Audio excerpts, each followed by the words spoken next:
Bookbinding tutorial part 4 on how to make your paperback into a special edition hardcover. Let's put everything together. We are in the final segment of this tutorial part 4. We have our book cover, the hardcover, with the design that I created, as well as the text block ready to be glued into that cover. So what we're gonna do, I always mark the upwards part of my book, just in case. And what we're going to do is put that inside the cover. Done. Just kidding. So basically what I like to do when casing in a book, because that is what this is called, is pushing this text block all the way, making sure it's touching the back of this hardcover, setting it down, and then opening it back up. I like to look at the edges. Does it align nicely? Is it parallel with the edge of this cover? Is it sitting top to bottom where I like it? Right now, this is looking a little bit high, so I am going to close the book and push it a little bit down. Going to readjust, push it to the back again, just make sure it's all the way back, and reopen. Is it where I like it to be? I can make a little bit of tweaks here and there, and this will ensure clean cut lines. Once you are happy with the positioning, you just make sure that everything looks good, and once you're happy, I like to use some parchment paper and I put it in here. I also do a final check to make sure I am in the right place. That's the front, this is the front. So I put the parchment paper underneath the end paper, just the end paper, because we are going to do some gluing and we don't want the pages to stick together. So what you're gonna do, I hold the bottom of the text block and the book. You can see here where my fingers are.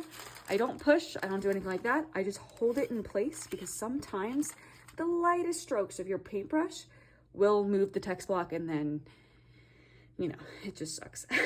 So what I like to do is I like to just put an even coat of glue all around this. Here is that book mule. I'll press it down, add a little bit of more. It's okay to have excess. That is what this parchment paper is for. And what you're gonna do next is lightly just sweep it over the top of this text block like this, making sure that every single inch of this end paper is covered. And so if that means adding more glue, that means adding more glue. If that means wiping it off like I did there, that is totally fine too. Just make sure you have a nice even cover of this end paper. Make sure you get the corners. All right, we are in a pretty good spot. What I like to do after this is immediately take that guy out and replace it with a new one, a nice fresh one. All right, this will prohibit any of the pages sticking together during the press. Again, re-holding the book where I was before. If you wanted to see my fingers, remember it was like that. Keeping the parchment paper level, I close the book. And I like to apply pressure with my forearms, so that is what I'm doing here. And I just make sure with my hands, making sure there's no glue on my hands, making sure that there's a nice even contact with the glue to the hardcover. All right, once you're done, you just keep it together, flip it over, and do the same exact thing all over again for this side.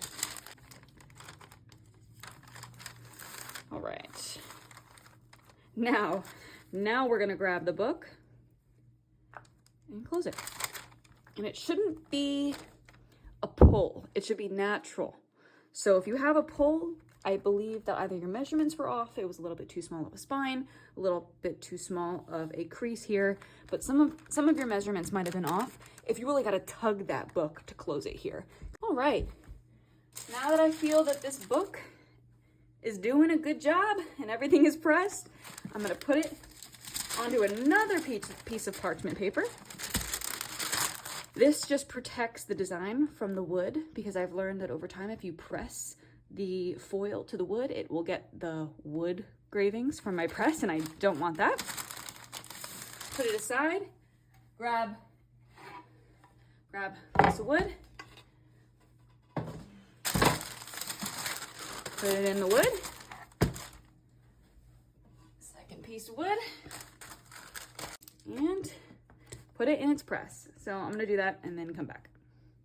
All right, so the book is now in here. I'm just tightening up the 2 clamps that I have. This is just my makeshift press. It's a lot easier to film.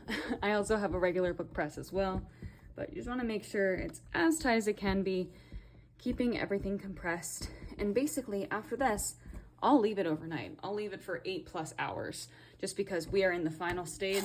The longer that that book is pressed, the better. All right, so it's been overnight, so 8+ hours in this press, and we're gonna take this out and see what we got. The book. Now, let's unveil. So here's the back. I like to stretch it all the way open. The crease looks good, everything looks good. And there you have it. A functioning rebind of Queen of Shadows.